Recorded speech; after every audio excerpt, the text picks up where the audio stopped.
আমি এখন আছি ঢাকার ঐতিহ্যবাহী ৪০০ বছরের পুরানো চকবাজারের ইফতার বাজারে। চলুন ঘুরে দেখি।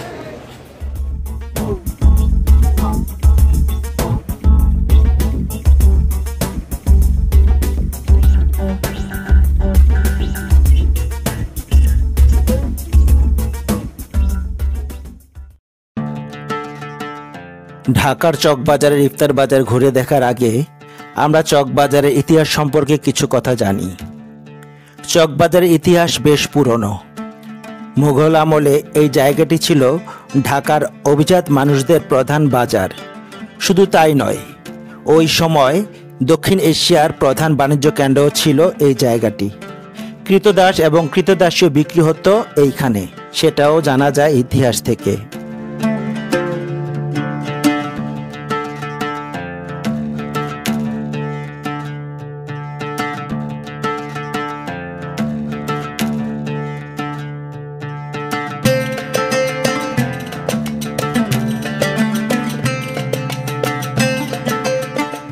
ঢাকা শহরে ইতিহাস ঘাটলে দেখা যায় ফখরুদ্দীন মোবারক শাহ যখন বাংলার স্বাধীন সুলতানি রাজ্য তৈরি করলেন, তখন একটি ছোট্ট শহর হিসাবে ঢাকার উত্থান হয়েছিল।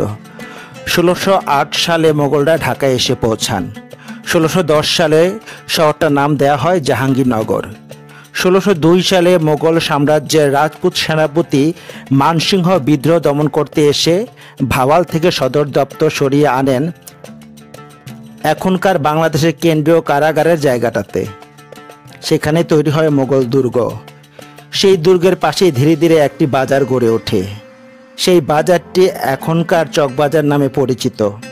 কালক্রমে চকবাজার মানুষের কাছে জনপ্রিয় এবং ব্যবসা বাণিজ্যের জন্য গুরুত্বপূর্ণ হয়ে ওঠে।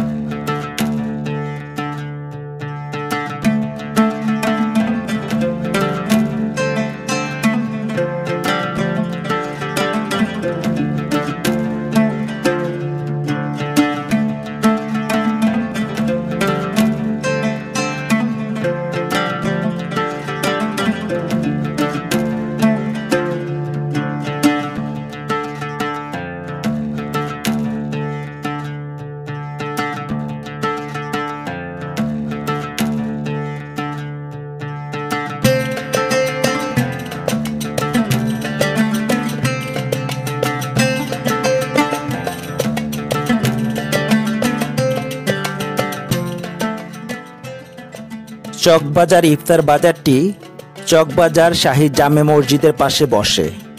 রাজধানীর পুরান ঢাকা এবং চকবাজারের একটি আদি ঐতিহ্যবাহী স্থাপনার নাম চকবাজার শাহী জামে মসজিদ। বর্তমানে চক মসজিদ নামেই এটি পরিচিত। মসজিদটির কেন্দ্রীয় প্রবেশপথের উপরে স্থাপিত একটি ফার্সি শিলালিপিতে লেখা আছে, সুবেদার শায়েস্তা খান ১৬৪৬ খ্রিস্টাব্দে মসজিদটি নির্মাণ করেন। চকবাজারের কেন্দ্রস্থল চক সার্কুলার রোডে কয়েকশো বছর ধরে দাঁড়িয়ে আছে চকবাজার শাহী জামে মসজিদ। তখনকার যুগে চক মসজিদ ঢাকার কেন্দ্রীয় মসজিদ হিসাবে ব্যবহার হতো। ঢাকার নায়েবে নাজিমরা চকবাজার শাহী জামে মসজিদে ঈদের নামাজ পড়তেন। সেই সময়ে মাইক না থাকায় আজান দেওয়া হতো উঁচু মিনার থেকে। আশেপাশে অন্যান্য মসজিদের মুয়াজ্জিনরা চক মসজিদের আজান শুনেই আজান দিতেন। রমজান বা ঈদের চাঁদ দেখা গেলে এই মসজিদের সামনে থেকেই তোপধ্বনি দেওয়া হতো। ঢাকার ইতিহাসে সগৌরবে আজও দাঁড়িয়ে আছে শায়েস্তা খানের এই ঐতিহ্যবাহী চকবাজার শাহী জামে মসজিদ।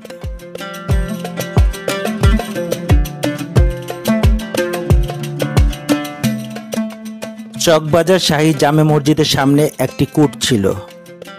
তার চারপাশেই চেয়ার টেবিল বিছিয়ে বিক্রি করা হতো ইফতারের বিভিন্ন উপকরণ, যারই আজকের রূপ এই চকের ইফতার বাজার। চকের ইফতার বাজার ৪০০ বছরের পুরনো।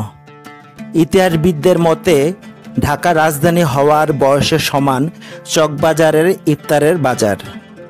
এত পুরনো বাজারটি আজও জমজমাট।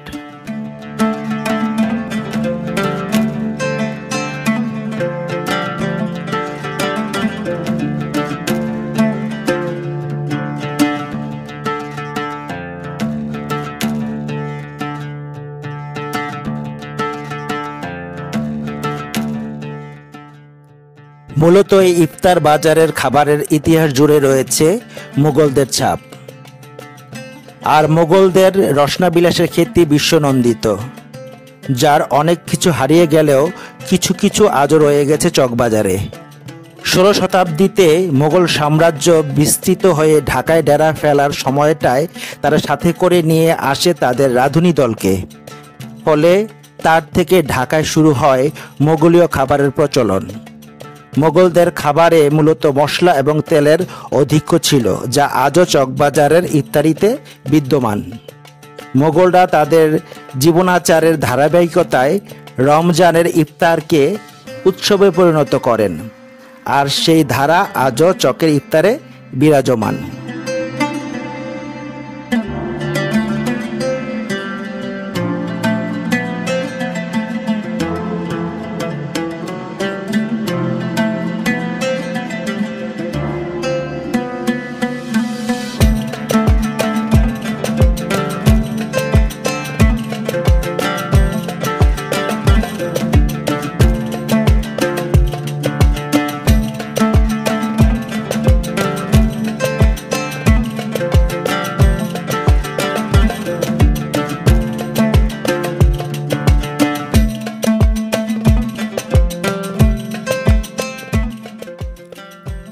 এখন চকের বাজারে সবচেয়ে আলোচিত খাবার বড় বাপের পোলায় খায়।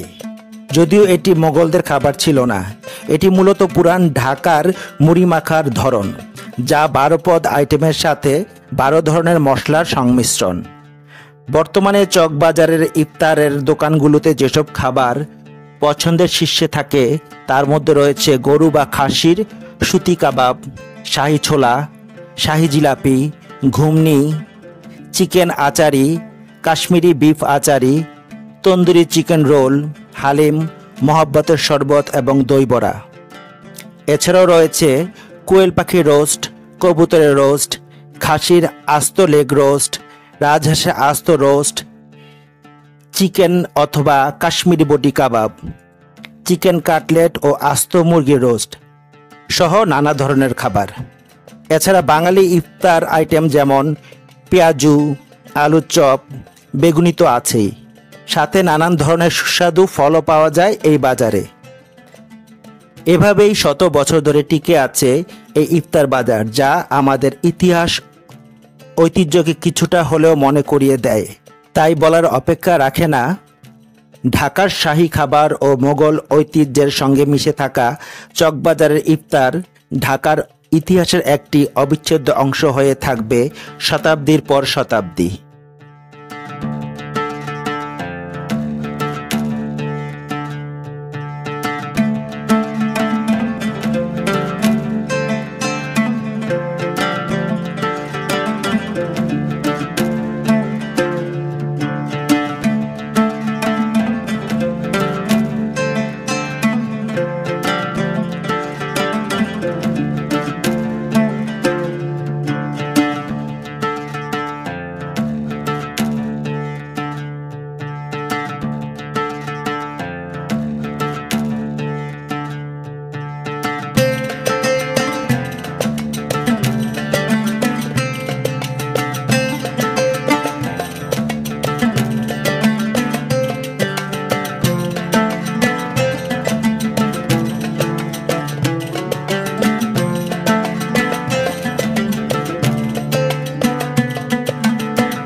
চকবাজার ইফতার বাজার থেকে আজকের মতো বিদায় নিচ্ছি। দেখা হবে অন্য কোনো দিন অন্য কোনো ভিডিওতে।